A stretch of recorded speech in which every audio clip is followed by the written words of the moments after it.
Our next question kicks off with a nice graph. Stephen walks to work every day. On Monday, he leaves the house at 8 a.m. From 8 a.m. to 8:45 a.m., he walks 2.5 kilometres of his journey to work at constant speed.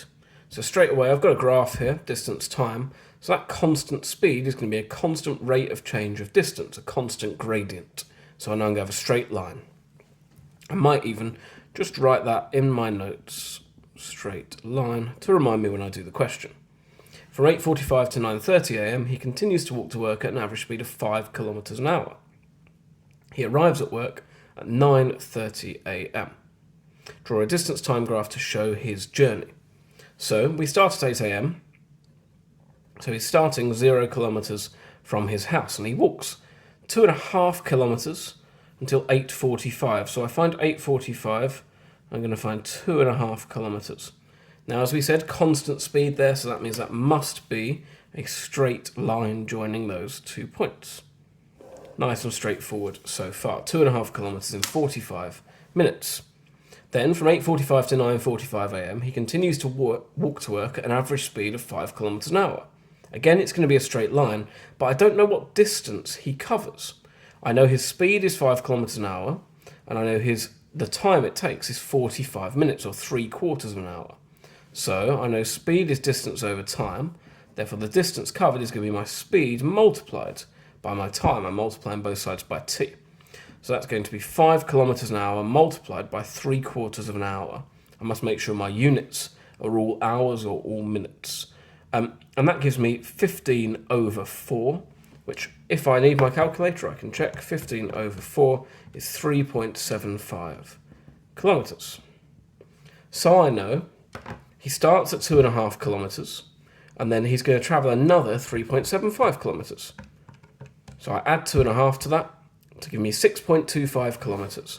So I know that at 9:30 he has travelled 6.25 kilometres. And again, constant speed, so I know it's going to be a straight line. And there you go, we have our second straight line. He arrives at work at 9:30, and I've been asked to draw his journey to work, so I'm now finished. And so we go over onto the next part of the question.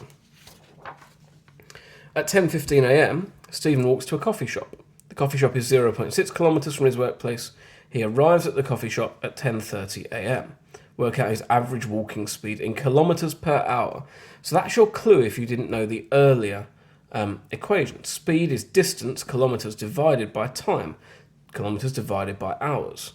We must make sure we're in the correct units then. So kilometres, that's 0.6.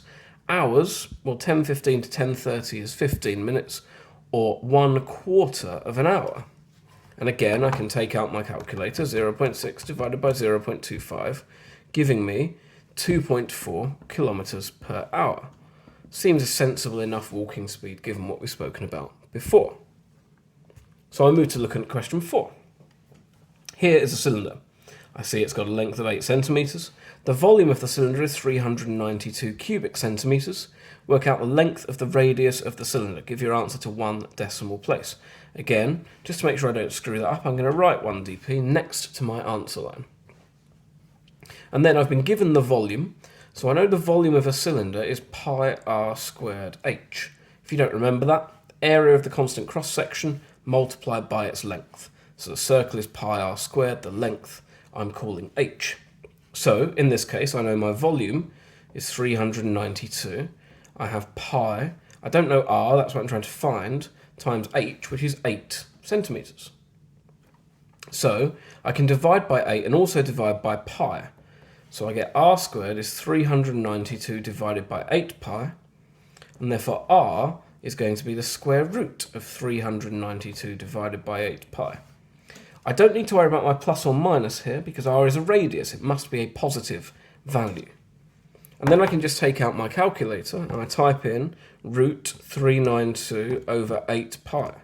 Notice I'm not rounding anything when I sub in here, so I can't have a rounding error. And that gives me 3.9493 and so on. Again, I'm going to write that 3.9493 ...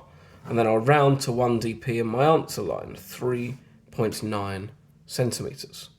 And that's the next 2 questions sorted.